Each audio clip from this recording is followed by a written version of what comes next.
욥기 42장 1절로 7절까지의 말씀 우리 함께 봉독하십니다. 욥이 주님께 대답하였다. 주님께서는 못하신 일이 없으시다는 것을 이제 저는 알았습니다. 주님의 계획은 어김없이 이루어진다는 것도 저는 깨달았습니다. 잘 알지도 못하면서 감히 주님의 뜻을 흐려놓으려 한 자가 바로 저입니다. 깨닫지도 못하면서 함부로 말을 하였습니다. 제가 알기에는 너무나 신기한 일들이었습니다. 주님께서 말씀하셨습니다. 들어라, 내가 말하겠다. 내가 물을 터이니 내게 대답하여라 하셨습니다. 주님이 어떤 분이시라는 것을 지금까지는 제가 귀로만 들었습니다. 그러나 이제는 제가 제 눈으로 주님을 뵙습니다. 그러므로 저는 제 주장을 거두어 드리고 뒷걸과 잿더미 위에 앉아서 회개합니다. 할렐루야. 우리 하나님의 위대하신 구원을 찬양합니다. 아멘. 우리 한번 고백해 보실까요? 내 안에 역사하시는, 시작. 내 안에 역사하시는 하나님의 구원을 찬양합니다. 형제님 안에 역사하시는 하나님의 구원을 찬양합니다. 우리 가정과 목장과 교회에 역사하시는 하나님의 구원을 찬양합니다. 이 세상에 역사하시는 하나님의 구원을 찬양합니다. 마라나타. 아멘. 주 예수여 어서 오시옵소서. 할렐루야. 아멘.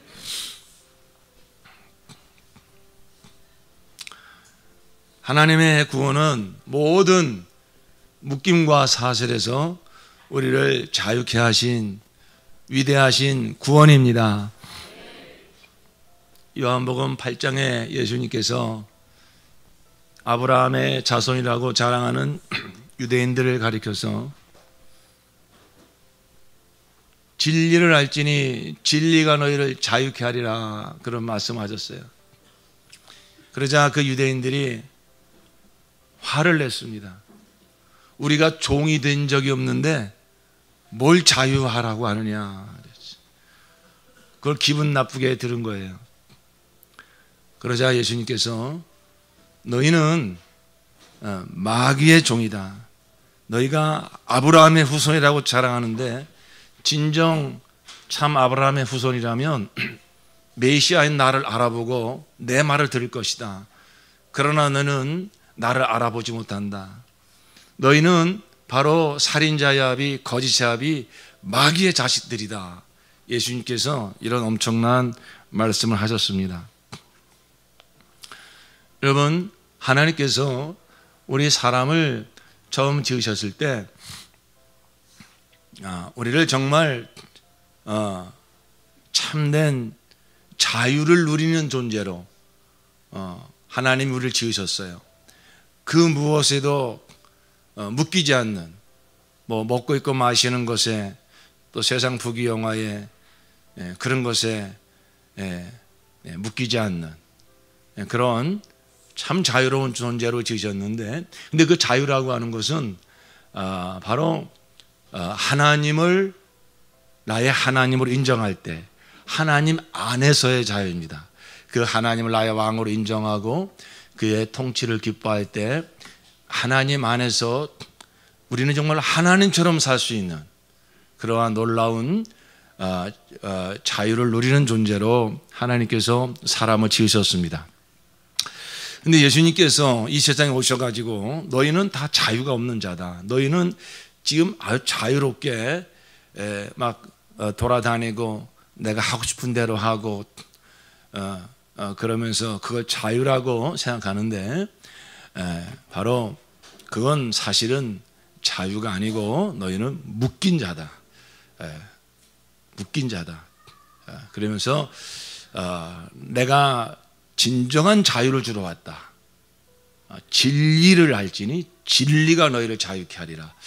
이런 놀라운 말씀을 하셨습니다.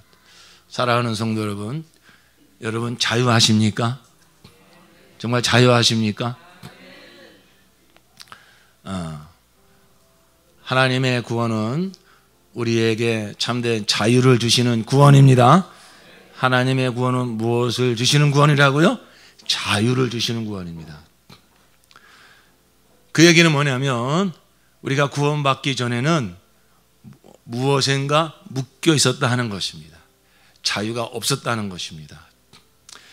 여기서 말하는 자유는 세상에서 흔히 말하는 그런 뭐 자유민주주의 뭐 그런 자유가 아니라 본질적인 것입니다. 영적인 것입니다. 우리가 어디에 묶여 있었느냐면, 구원받기 전에 어디에 묶여 있었느냐면 대표적으로 두 가지입니다. 하나는 세상에 묶여 있고 또 하나는 자아에 묶여 있던 존재입니다. 세상과 자아에 묶여 있던 존재. 묶여 있다고 하는 것은 뭐냐면 초월할 수 없다는 것입니다. 세상에 먹고 있고 마시는 것, 세상의 부귀 영화 앞에 초월하는 사람이 없어요. 다 거기에 마음을 빼앗기고 거기서 끌어당기면 끌려가고 그것이 없으면 못 살 것 같고 그게 바로 묶여 있다는 것입니다. 또 사람들은 다 죽음 앞에 묶여 있습니다. 죽음을 초월한 자가 없습니다. 죽음이 찾아오면 다 두려워합니다. 어찌할 바를 모릅니다. 그래서 성경은 우리 죄인들을 가리켜 바로 사망의 종로로 타는 자다 그랬습니다. 그게 다 세상에 묶여 있다는 것입니다. 또 하나는 우리는 자아에 묶여 있습니다. 자아에 묶여 있다고 하는 것은 뭐냐면, 쉽게 말하면 자존심 하나 탁 건드리면 어린애나 노인네나 그냥 막 울그락불그락 합니다. 나를 뭘로 보고 그런 소리를 하냐고. 이 자존심 하나 누가 건드리면 거기서 평안을 다 잃어버립니다. 그리고 나도 모르는 막 그냥 혈기가 나오고 그것을 자기 변호에 바쁘고 말이죠. 책임 전가에 바쁘고 말이죠. 그게 바로 뭘 말하는 것이냐면은 자아에 묶여 있다는 것입니다. 자아에 묶여 있다는 것입니다. 여러분, 바로 이 시작이 어디서 시작이 됐을까요? 이게 바로 에덴 동산입니다. 하나님이 첫사람 아담을 만들어 놓으시고 아담은 하나님 안에서 참된 자유를 누리며 살고 있었어요. 더 뭐 세상에 먹고 있고 마시는 거, 무슨 뭐 죽음, 뭐 자존심 이런 것에 묶여서 사는 생애가 아니었습니다. 그런데 어느 날 마귀가 그 아담을 찾아와서 속삭입니다. 뱀이 여자에게 말하였다. 창세기 3장 4절입니다. 너희는 절대로 죽지 않는다. 하나님은 너희가 그 나무 열매를 먹으면 너희의 눈이 밝아지고 하나님처럼 되어서 선과 악을 알게 된다는 것을 아시고 그렇게 말씀하신 것이다. 여러분, 마귀의 전략은 그 에덴 동산에서나 지금이나 똑같습니다.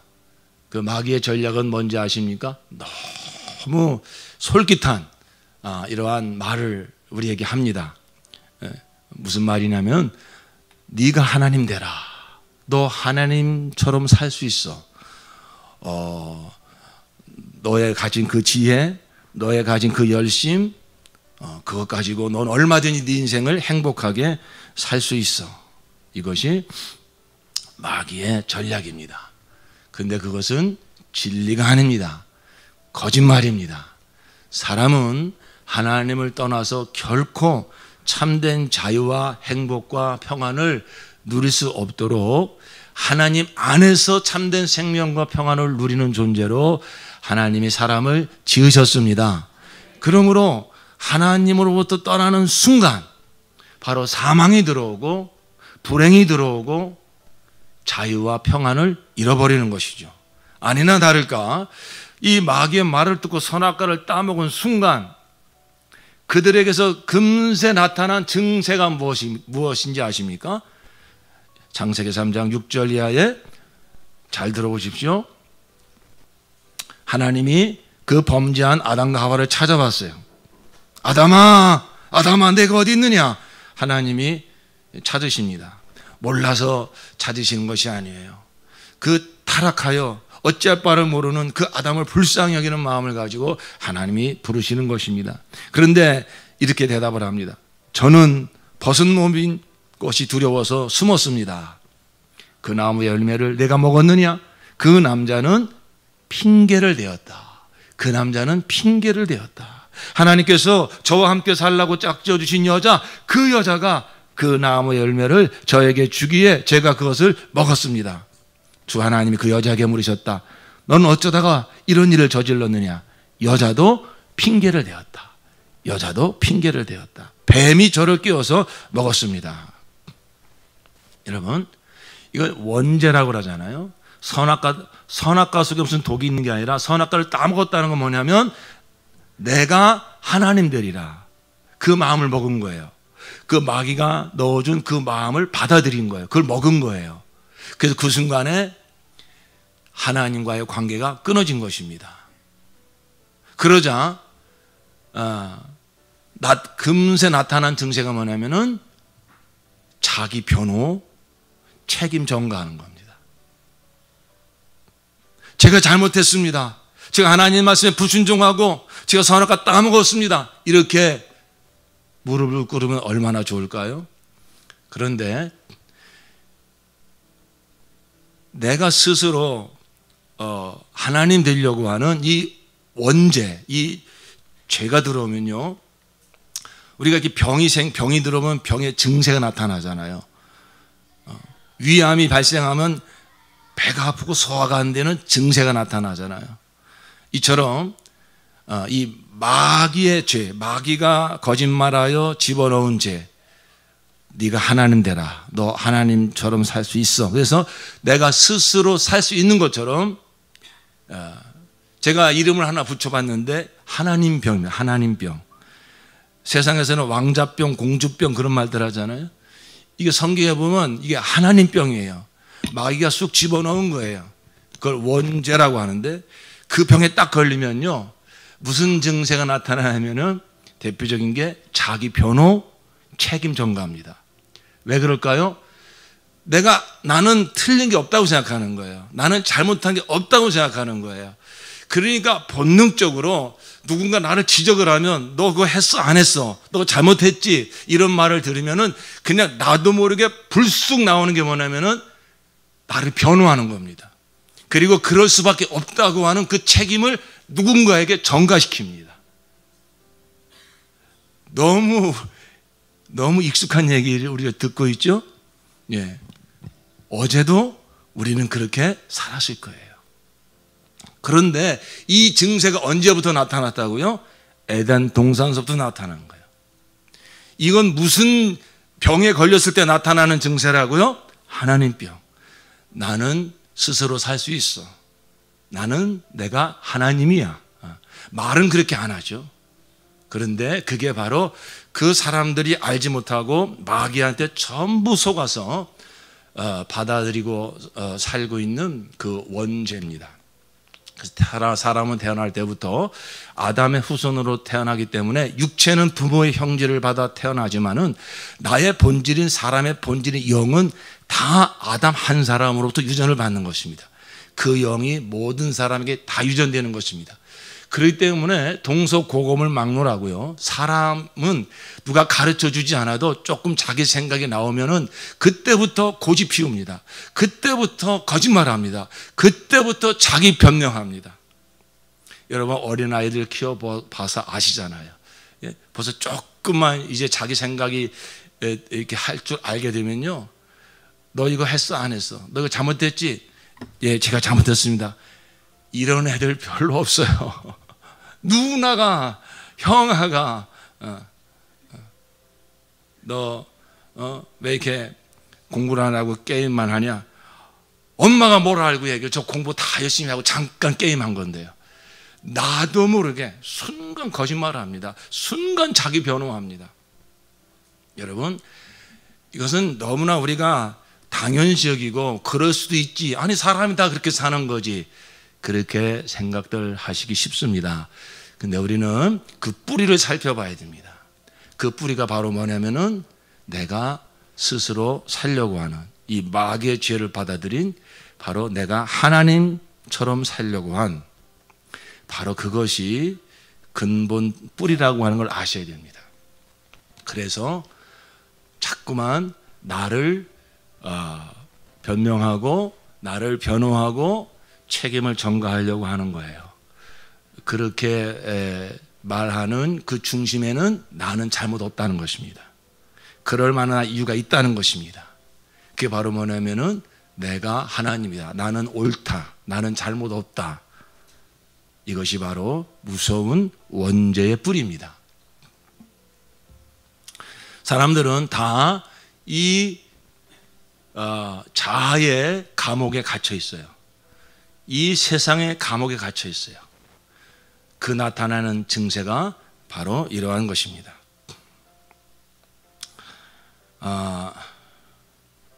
비판, 원망, 자기 변호, 여러분 이런 것들이 그 뿌리를 알고 보면 다 그것이 마귀로부터 그 지옥의 냄새를 피우는 것이라는 걸 아셔야 됩니다.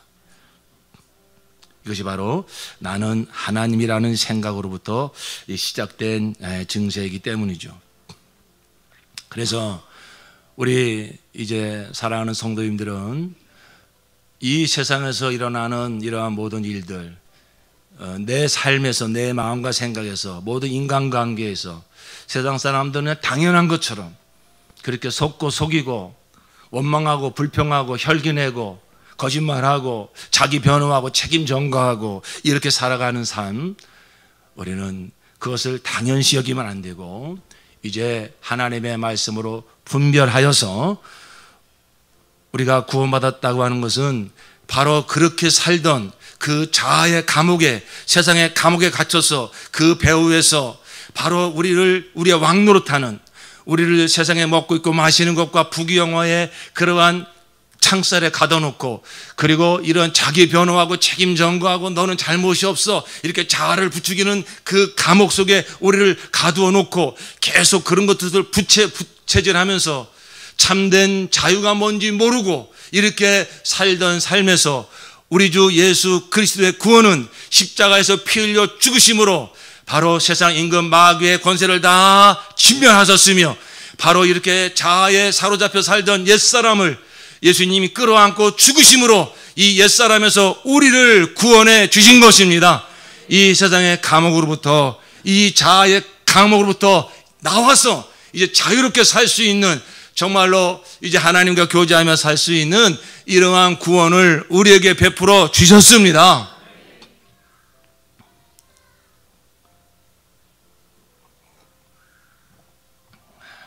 그러므로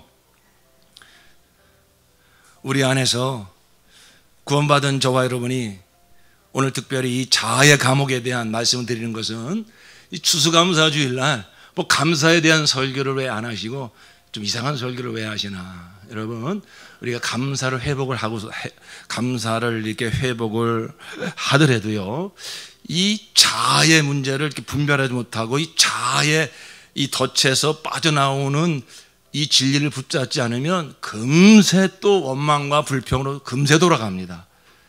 그러니까 우리는 이제 목마르다고 한 컵의 물을 마시는 것에 만족하지 마시고, 어떠한 상황에서도 어떠한 형편에서도 감사하고 찬양할 수 있는 이 진리를 붙드시기를 축원합니다. 예, 그러므로 바로 우리를 이렇게 감사하고 찬양하지 못하게 만드는 게 바로 이 사탄의 전략. 네가 오라, 네 인생은 내 거야, 내 마음대로 살아.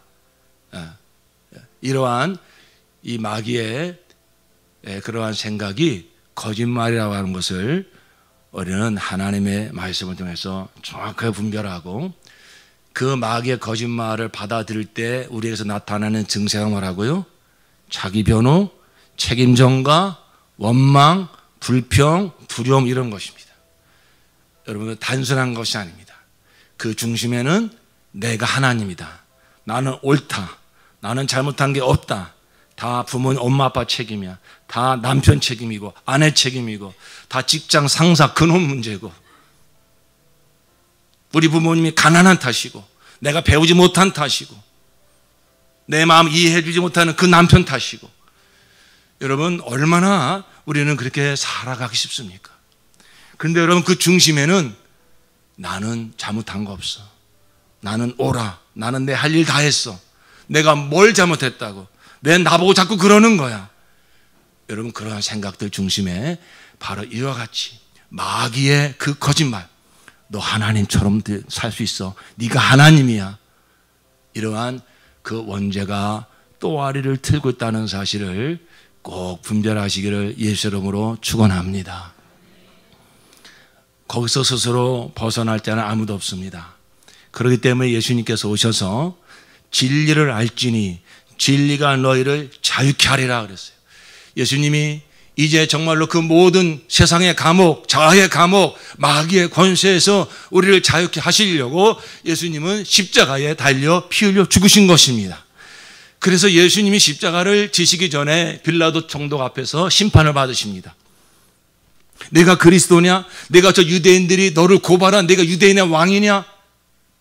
너의 한 말이 맞다. 나는 진리를 행하러 왔노라. 그러자 빌라도 총독이 진리가 뭐냐? 아니, 진리라면 이 로마 제국처럼 힘이 있어가지고 뭐 이렇게 왕국을 넓힌다든지 돈이 많아서 가난을 문제를 해결해 준다든지 뭐 이런 게 진리지. 너는 지금 네 동족들한테 고발을 당해가지고 내 앞에 와서 심판을 받으면서 내 말 한마디면 죽고 사는 문제가 나한테 달려있는데 나는 진리를 행하러 왔노라. 그 진리가 뭐냐? 이렇게 빌라도 총독은 이제 도무지 알 수가 없어서 그런 말을 주고받는 이야기가 요한복음 18장에 나오죠.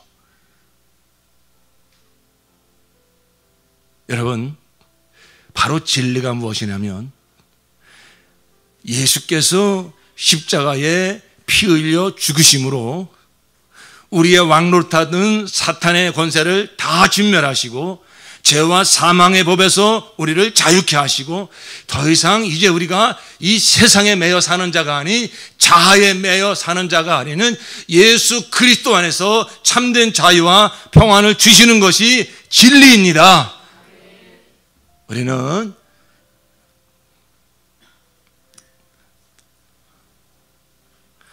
정말로 이 진리가 무엇인지 깨닫고 이것은 사상도 아니고 철학도 아닙니다.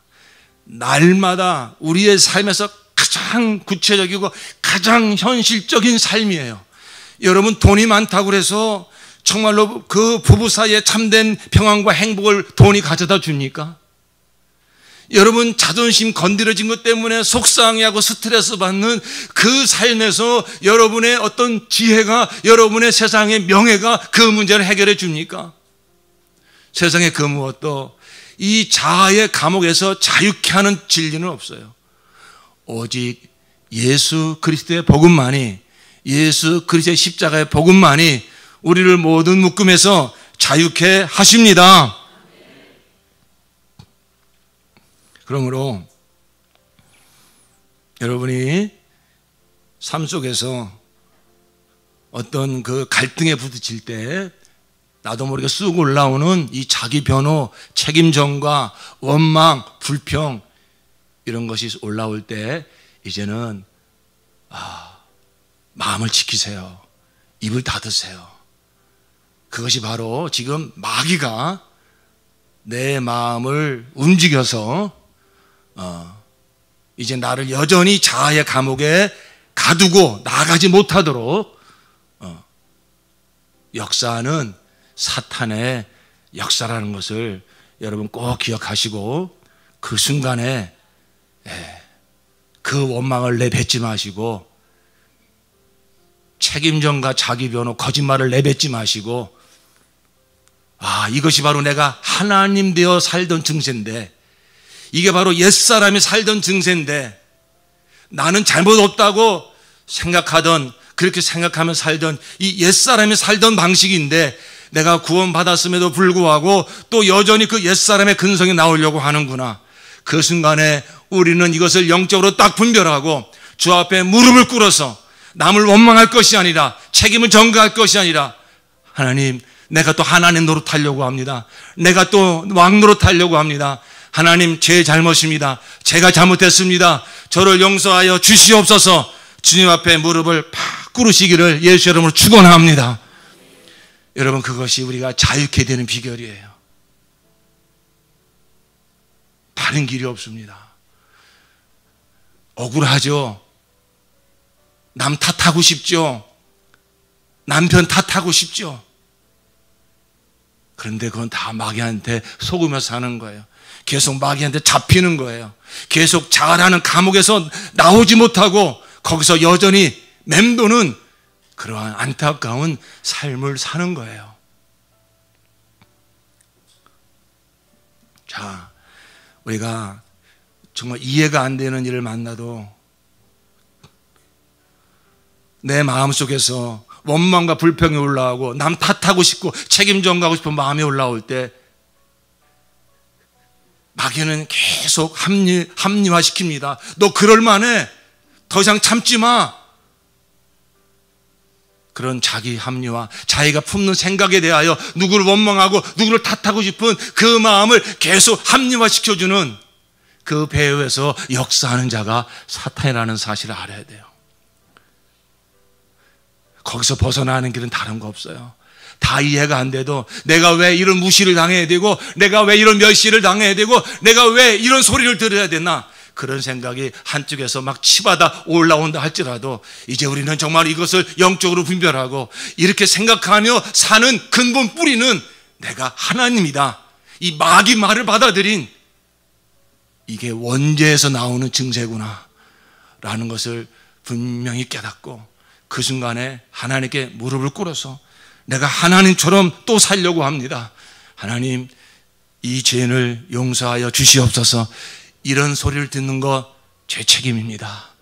제가 잘못했습니다. 저를 용서하여 주시옵소서. 이렇게 무릎을 꿇을 때 여러분, 놀라운 자유가, 놀라운 평안이 이제 이전에 살던 그 자아의 감옥의 창살이 벗겨지고 정말로 밖으로 나와서 밝은 태양빛을 비추는 이제 영의 세계가 열려지고 예수로 사는 기쁨이, 예수의 통치를 받는 평안이 무엇인지를 경험하는 진정한 영의 세계가 바로 그 무릎 꿇어 회개할 때 납작 엎드려서 내가 잘못했습니다. 저를 용서해 주세요. 이러한 진정한 회개가 나올 때 그동안 나를 묶고 있었던, 알게 모르게 창살로 이 자아의 감옥에서 나를 벗어나지 못하게 만들었던 사탄의 역사가 떠나가고 자아의 감옥문이 활짝 열어젖혀지고 영의 세계가 열려지면서 예수로 말미암는 참된 자유와 평안을 누리게 될 줄로 믿습니다. 오늘 주신 욥기 말씀의 배경이 그렇습니다. 우스 땅에 욥이라고 하는 사람이 살았습니다. 욥기 1장 1절에 보니까 우스 땅에 욥이라 불리는 사람이 있었는데 그 사람은 온전하고 정직하며 하나님을 경외하며 악에서 떠난 자더라. 온전하고 정직한 자였습니다. 정말로 그 시대에 욥같이 의롭고 욥같이 하나님을 경외하는 그러한 훌륭한 사람이 없었어요. 그런데 이 욥에게 정말 너무나 어마무시한 환난이 닥칩니다. 그 재물들이 다 날아가 버립니다. 재산을 다 잊어버립니다. 자식들이 다 죽습니다. 게다가 몸에 병까지 들었습니다. 그러자 그 아내가 당신 믿는 하나님이 도대체 살아나 있냐? 당신 하나님 그렇게 경외하는데 하나님이 당신한테 우리 가정에 해준 게 뭐가 있느냐? 이제는 온몸에 종기까지 나가지고 얼마나 가려운지 기와 조각으로 온몸을 벅벅 긁으면서 그 햇볕에 앉아있는 남편을 보면서 당신이 믿는 하나님을 저주하고 죽어버리라고 이런 저주까지 퍼부었습니다. 욥은 그래도 하나님을 원망하지 않았어요. 그런데 그 욥의 그 이야기가 뭐라고 42장에 걸쳐서 성경은 기록해 놓고 있습니다. 여러분 욥기를 읽어보신 분 아시겠지만은 그 친구들이 찾아와가지고 야 네가 그런 환난을 당한 게 다 이유가 있지 않겠냐? 너 하나님한테 잘못한 게 뭐가 있어? 빨리 사실대로 얘기해. 좀 못된 친구들이죠. 그러면 거기에 대해서 욥은 뭐라고 말해? 다 자기 변론하는 거예요. 또 자기 주장하는 거예요. 나는 하나님 앞에 잘못한 거 없다고.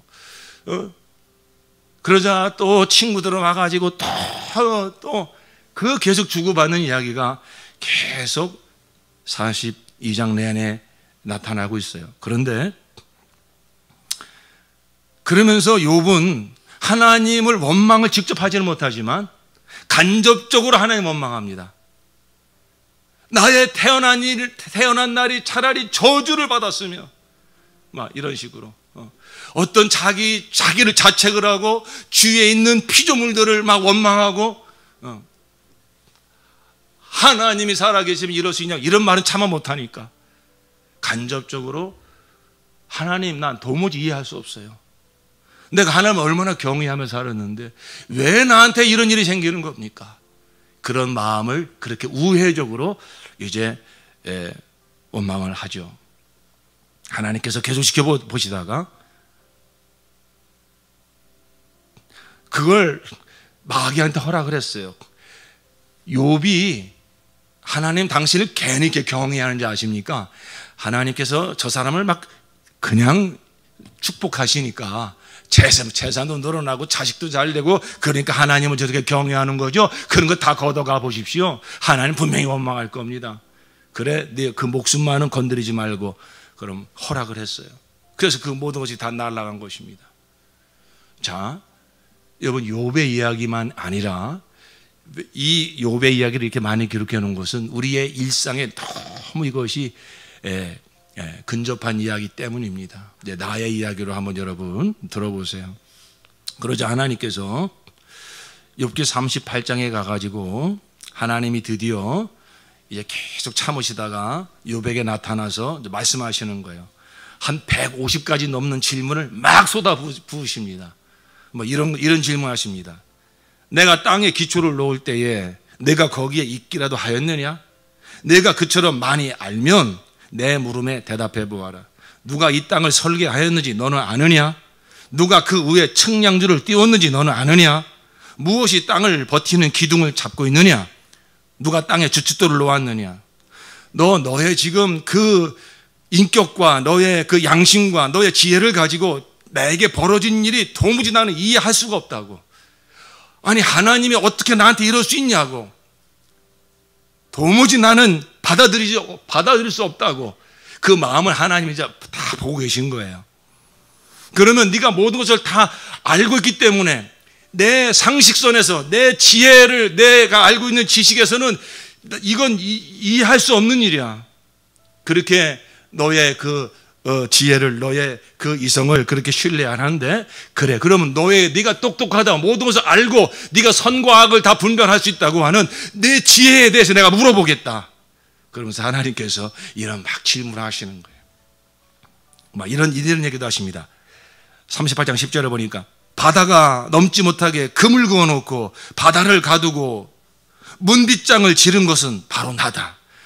여러분 정말 그 어마어마한 바닷물 여러분 해변가 가보시면 아시잖아요. 다 그 선이 넘어오질 못해요. 그렇죠? 누가 다 그렇게 그 원리를 만들어 놨다고요? 하나님께 하셨다는 거예요. 여기까지는 와도 된다. 그러나 더 넘어서지는 말아라. 도도한 물결을 여기에서 멈춰라 하고 바다에게 명한 것이 바로 나다. 우리가 조그만 겸손한 마음을 가지고 저 밤하늘의 별들을 보십시오. 조그만 겸손한 마음을 가지고 밖에 나가 꽃 한 송이를 바라다 보십시오. 저런 질서와 저런 아름다움과 여러분 날마다 경험하는 여러분 눈동자를 한번 생각해 보십시오. 이 빛을 다 구별하고 멀고 가까운 것을 다 보고 이 오묘한 질서 이거 다 누가 만들었느냐? 네 지혜를 가지고 한번 대답해 봐라. 이 원리를 네가 한번 대답해 봐라. 그렇게 하나님께서 물어보십니다. 그러자 욥이 드디어 그 하나님의 지혜, 하나님의 영광 앞에 무릎을 꿇게 됩니다. 그래서 오늘 주신 본문의 말씀에 보니까 42장 3절입니다. 우리 다 함께 42장 3절을 한번 읽어봅시다. 시작. 잘 알지도 못하면서 감히 주님의 뜻을 흐려 놓으려 한 자가 바로 저입니다. 깨닫지도 못하면서 함부로 말을 하였습니다. 제가 알기에는 너무나 신기한 일들이었습니다. 드디어 하나님 앞에 무릎을 꿇는 것입니다. 내가 올바로 살았기 때문에, 열심히 살았기 때문에, 착한 일 많이 하면 살았기 때문에, 난 하나님 뜻대로 살았다고 생각했기 때문에 알게 모르게 이 높아진 마음, 내게 벌어진 일들을 나는 이해할 수 없다고 이제 은근히 하나님까지 원망하고 있는 그 마음, 아, 내 지혜, 내가 뭐 알고 있다고 생각하는 거 아무것도 아니구나. 그러면서 5절 6절에 보면 시작, 주님이 어떤 분이시라는 것을 지금까지는 제가 귀로만 들었습니다. 그러나 이제는 제가 제 눈으로 주님을 뵀습니다. 그러므로 저는 제 주장을 거두어 드리고 티끌과 잿뜸 위에 앉아서 회개합니다. 아멘. 여러분, 욥이 진정한 의인이 되는 지점은 바로 이 지점입니다. 욥기 1장 1절에 욥은 우스 땅에 욥이라 불리는 사람이 있었는데 그 사람은 온전하고 정직하여 하나님을 경외하며 악에서 떠난 자더라. 그것은 겉으로 보이는 모습이었습니다. 정말로 그가 그 모든 나름대로 똑똑하고 나름대로 의롭다고 하는 이 자아의 감옥이 깨지면서 정말로 하나님의 세계로 올라가는, 하나님과의 관계가 이렇게 열려지는 그 지점은 하나님 앞에 무릎을 팍 꿇고, 지금까지 내가 잘 알지도 못하면서 아는 척 했습니다. 되지도 못하면서 된 척 했습니다. 그래서 자기 변호와 책임 전가와 원망과 불평의 마음이 내 마음에 가득하였습니다. 내가 스스로 하나님 노릇하며 살았습니다. 하나님만이 의로우십니다. 하나님만이 참 지혜가 되십니다. 하나님만이 모든 선악을 판단할 수 있는 유일한 분이십니다. 그렇게 하나님께 무릎을 팍 꿇고 그가 회개했을 때, 티끌과 잿뜸 위에 앉아서 회개가 일어나기 시작했을 때, 그제서야 욥의 영은 열린 거예요. 이제 더 이상 물질계에, 세상에, 자아에 갇혀서 사는 그러한 삶이 아니라 이제는 그 감옥에서 벗어나서 하나님을 누리며 하나님과 교통하며 하나님으로 말미암는 참된 자유와 평안을 누리게 된 줄로 믿습니다. 누가복음 15장에 우리가 잘 아는 탕자의 이야기, 여러분 기억해 보십시오. 탕자가, 그 아버지가 얼마나 원망스러운지 몰라요. 자기 생각에 보니 아버지가 하는 모든 일들이 뭔가 바보 같고, 뭔가 이기적인 것 같고, 자기를 알아주지 않는 것 같고, 이만큼 내가 장성해서 다 나도 앞가림할 줄 아는데 언제까지 나를 이렇게 종처럼 부려먹을 생각인가. 아버지에 대한 원망과 불평이 가득합니다. 자기 생각이 옳은 거예요. 아버지는 틀린 거예요. 그러니까 급기야 아버지한테 뭐라고 얘기합니까? 아버지, 언젠가 아버지 죽으면 그 재산 나한테 상속시켜 줄 거 아닙니까?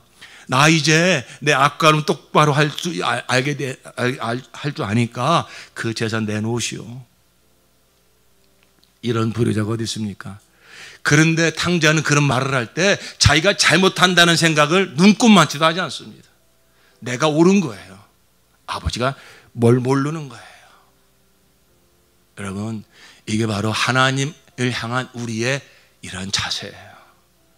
그러다 그 아버지는 그 아들이 그 교만하고 그 높아진 마음을 다 아시면서도 언젠가 내 마음을 알아줄 때가 오겠지 하면서 재산을 내줍니다.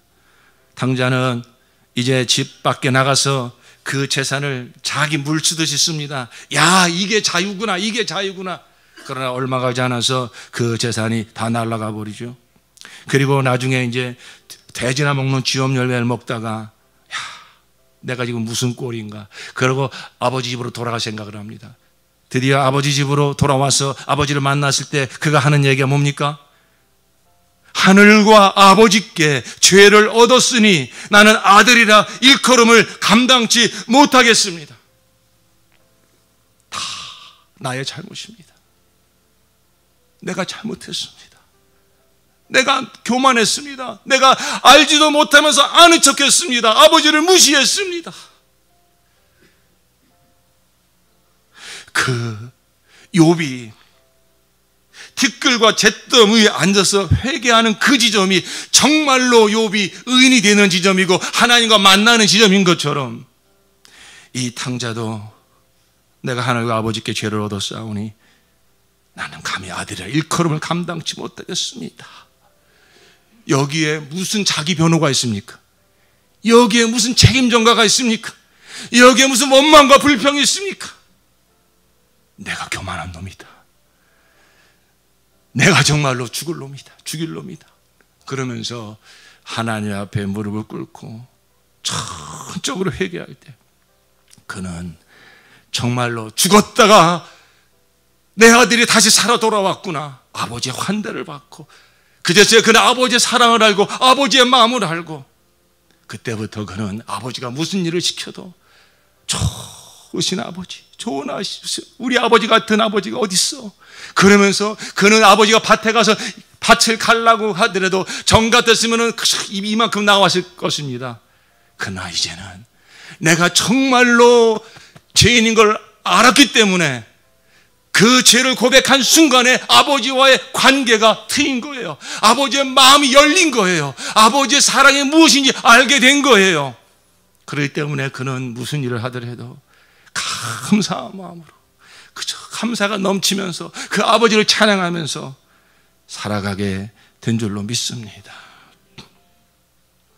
여러분, 사탄 마귀는 우리가 구원받은 저와 여러분도 정말로 그 예수 안에서 진정한 자유를 누리지 못하도록 끊임없이 자기 변호와 책임 전고와 원망과 불평의 마음을 계속 일으키면서 우리를 이 감옥에서 나가지 못하도록 계속 붙잡고 있다는 사실을 아셔야 됩니다. 여러분, 은근슬쩍 마음에 쑥 올라오는 그 섭섭함, 그 억울함, 그 뭔가 탓하고 싶은 마음, 여러분, 그게 바로 지옥의 영을 끌어들인다는 사실을 아셔야 됩니다. 그 배후에서 사탄이 지금 뱀혀를 날름날름 하면서 속이는 것처럼 너 속상하지? 네가 왜 그런 소리 듣고 살아? 너도 한마디 해. 여러분, 그것이 바로 이 사탄의 역사라는 걸 아셔야 됩니다. 제가 우스갯소리처럼 하지만은 우스갯소리만은 아닙니다. 우리가 살아가면서 정말로 조심해야 될 귀신이 두 가지 귀신이 있는데 하나는 섭귀신이고 하나는 웃귀신이라고요. 섭섭한 마음, 왠지 모르게 섭섭한 마음 올라오잖아요. 무슨 일 하면 괜히 막 억울하잖아요. 여러분, 이거 다 이제는 영적인 겁니다. 이러한 사탄 마귀가 역사할 때 너무나 익숙한 것으로 우리를 그동안 속여 먹었지만은 이제 오늘 우리는 이 말씀을 깨닫고 이게 내가 하나님 노릇하기 때문에 하나님 병에 걸렸기 때문에 사탄의 죄를 받아들였기 때문에 이게 올라온 증세였구나. 세상 사람들은 몰라요. 그냥 다 그렇게 사는 건 줄 알아요. 그래서 점점 더 자아에 묶입니다. 점점 더 세상에 묶입니다. 자유가 없어요. 그러나 우리는 이제 이 하나님의 말씀으로 진리를 깨달았기 때문에 이러한 일들이 우리에게 반복돼서 생길 때 우리는 분별하고 이 사탄 마귀의 역사를 더 이상 받아들이지 말고 거기서 벗어날 수 있는 길은 오직 한 길밖에 없습니다. 저 앞에 무조건 무릎 꿇는 것입니다. 제가 잘못했습니다. 저를 용서해 주시옵소서. 이런 정말로 진정한 회개의 역사가 나타나기를 예수 이름으로 축원합니다. 언제 여러분 천국이 열리는지 아십니까? 언제 정말로 내 영의 눈이 열리는지 아십니까? 언제 정말로 하나님과의 만남이 이루어지는지 아십니까? 언제 하나님 아버지의 마음을 좀 깊이 알게 되는지 아십니까? 큰 역사를 이루고 큰 열매를 맺고 오히려 그럴 때가 아닙니다. 나의 잘못을 깨닫고 누구를 탓하지 아니하고 더 이상 자기를 변호하지 아니하고 내 잘못입니다. 제가 잘못했습니다. 이렇게 주님 앞에 진실한 회개가 터지기 시작할 때 그때 하늘이 열리는 것입니다. 그때 하나님과의 관계가 진정한 인격적인 관계가 이루어지는 것입니다. 예수님이 십자가에 달리실 때 그 좌우편에 두 강도가 함께 십자가에 못 박혀 죽습니다. 그런데 성경이 그 사실을 기록해 놨어요. 그 한 강도는 이렇게 말합니다. 누가복음 23장 39절을 보니까 달린 행악자 중 하나는 비방하여 이르되 내가 그리스도가 아니냐 너와 우리를 구원하라 하되, 하나는 다른 강도는 그 사람을 꾸짖어 이르되 내가 동일한 정죄를 받고서도 하나님을 두려워하지 아니하느냐 우리는 우리가 행한 일에 상당한 보응을 받는 것이니 이에 당연하거니와. 두 강도가 전혀 다른 반응을 보입니다. 한 강도는요, 그 옆에 메시아 예수님이 옆에 달려 자신의 죄를 위해서, 이 세상의 죄를 위해서 피 흘려 죽는 그것을 옆에서 지금 보고 있어요. 그런데 이 강도의 마음에는요, 억울한 마음만 가득한 거예요. 지금 이 십자가에 자기 죽으면서도 그 옆에 있는 메시아를 알아보지도 못하고 당신이 메시아냐? 웃기고 앉았네. 그러면 나 좀 구원해 보시오. 당신 먼저 구원해 보시오. 막 이러한 독설을 뿜어냅니다. 이 사람은 평생 원망하며 살았을 거예요. 평생 부모 탓하고 조상 탓하고 아내 탓하고 자식 탓하고 친구 탓하면서 내가 이놈의 가난한 집안에 태어나가지고 난 제대로 공부도 안 시켜주고 친구들이 나를 전부 배신하고 떠나가고 모든 게 원망이었을 거예요. 그래서 자기가 살인하고 자기가 정말 해코지한 거 다 자기는 정당하다는 겁니다. 다 자기 합리화하며 살았을 것입니다. 그러니까 이 십자가 달려 죽으면서도 나는 억울하다 이겁니다. 여러분, 얼마나 이게 저주받은 인생입니까? 평생 원망하고 평생 누구 불평하고 평생 남 탓하고 살다가 마지막 죽는 순간까지도 나는 억울하다. 내가 왜 이렇게 죽어야 되느냐? 누구도 나를 알아주고 위로해 주는 이 없구나. 이렇게 죽는다면 얼마나 저주받은 인생입니까? 이제 정말로 저와 여러분은 그러한 삶에서 구원을 받았으니 우리의 삶 가운데 이런 정말로 억울한 일이 생기고 누구를 탓하고 싶은 일이 생길지라도 우리가 이 진리로 잘 분별하여서 절대 마귀에 속지 말고 절대 자기 변호 책임전과 남 탓에 더 이상 마귀한테 속지 말고 그 자리에 무릎 꿇어서 이 다른 강도처럼, 이 다른 강도는 뭐라고 합니까? 우리가 행한 일에 상당한 보응을 받는 것이니 이에 당연하거니와. 그렇습니다. 누구 탓할 게 아닙니다. 내가 이런 소리 듣는 거 마땅합니다. 내가 이런 고통받는 거 마땅합니다. 제 잘못입니다. 제가 잘못했습니다. 저를 용서해 주세요. 여러분, 이러한 고백이 나올 때 하나님의 임재가 일어나는 거예요. 여러분, 이 강도가 이 고백 하나 한 거밖에 없잖아요. 그런데 눈이 확 열려버린 거예요. 그래서 제자들도 알지 못하는 그 하나님의 나라에 대한 고백을 하고 있지 않습니까? 이르되 예수여 당신의 나라에 임하실 때에 나를 기억하소서. 그 진실한 회개에 남 탓하지 아니하고 누굴 원망하지 아니하고 내가 죄인이구나. 나 정말 잘못 살았구나. 다 내 탓이야. 그러면서 그 앞에 진실한 회개를 하실 때 그 영의 눈이 열려져서 예수가 메시아임을 알아보고 곧 그가 도달하게 돼 낙원이 있음을 알아보고 그 나라에서 나를 기억해달라고 제자들도 알지 못한 하나님 나라에 대해서 눈이 열리는 놀라운 역사가 일어난 것입니다. 여러분, 반성을 선택할 것인가, 자기 변호를 선택할 것인가, 이것은 이제 모든 사람에 달려있는 거예요. 끊임없이 자기 변호하면 끊임없이 마귀한테 사로잡혀 자유가 뭔지 모르는 삶을 삽니다. 그러나 무슨 일을 만나든지 이 영적 원리를 깨닫고 오늘 욥의 이야기나 탕자의 이야기나 이 우편 강도의 이야기나 예수님 공생애에도 누가 예수님을 정말로 만났습니까? 수로보니게 여인은요, 자기 딸 고쳐달라고, 나는 유대인에게 보냄받았다. 자기가 무시를 당하지만, 이방인은 개 취급당한다는 걸 알지만, 개도 주인의 상에서 떨어지는 부스러기를 먹을 수 있지 않습니까? 나는 그런 취급받아도 마땅합니다. 그렇게 납작 엎드렸을 때에 그는 주님께 긍휼의 사랑을 받고 병고침도 받고 구원도 받은 것입니다.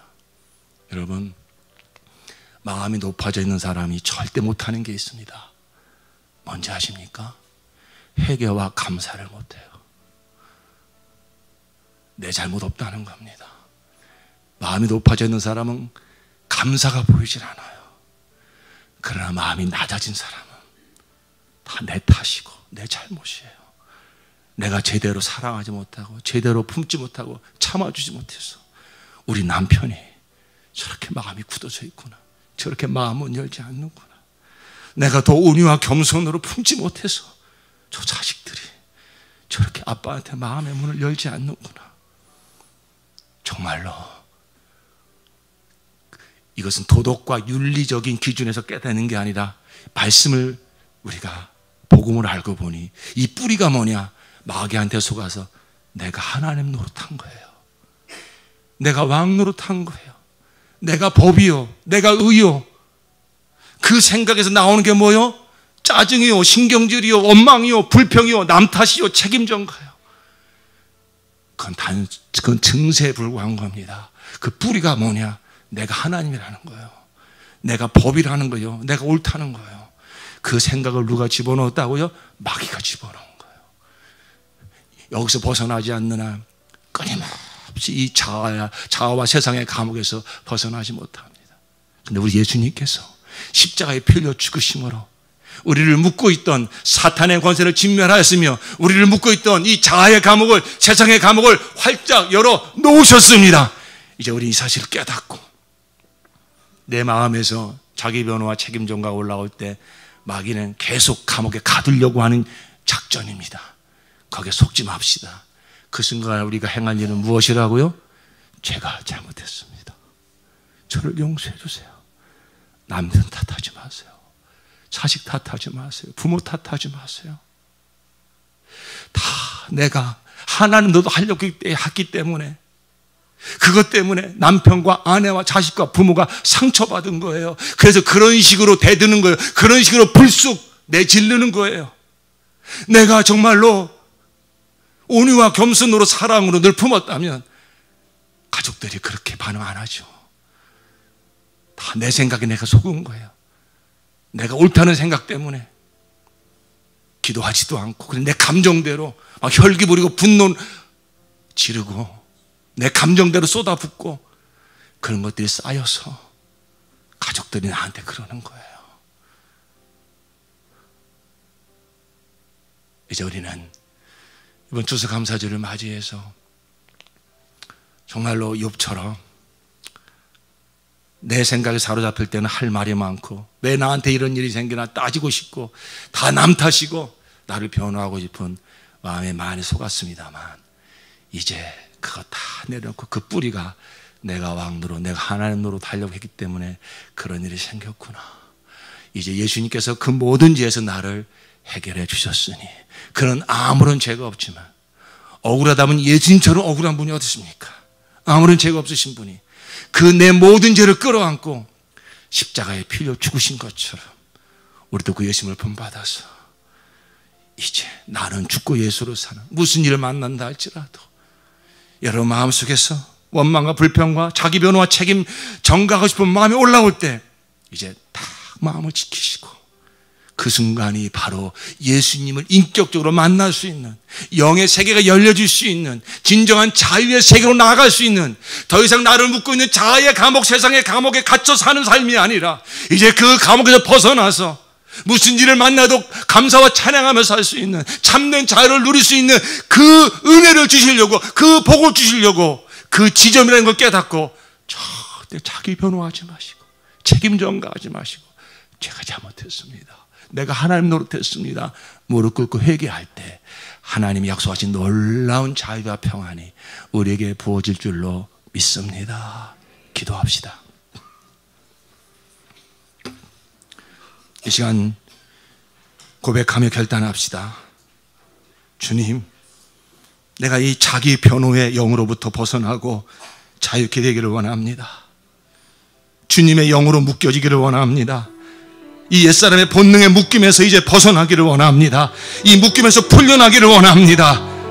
우리 안에 거하시는 주 예수 그리스도께서 우리를 완전히 점유하시도록, 우리 안에서 완전히 우리를 지배하시도록 주의 성품과 반대되는 모든 것들을 하나하나 밝혀주시옵소서.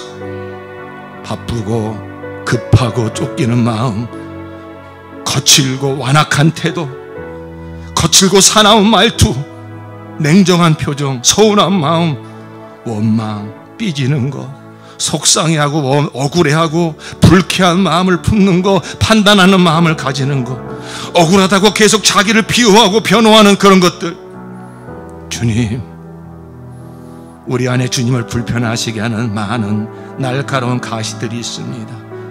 그 마귀의 죄를 받아들인 그 죄성들이 아직도 우리 가운데서 이렇게 역사하고 있습니다. 이것들이 다 뽑혀지기를 원합니다.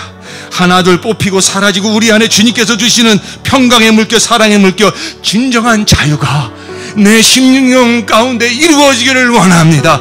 이 시간에 고백하며 결단하오니 주여, 우리를 불쌍히 여겨 주시고 이 모든 자아의 감옥, 세상의 감옥에서 나를 자유케 하였사오니 마귀한테 속지 말고 진정한 자유를 누리며 살아가시도록 성령님 역사하여 주시옵소서. 우리를 자유케 하신 우리 한번 예수 이름으로 부르고 동성으로 기도하시겠습니다. 예수여!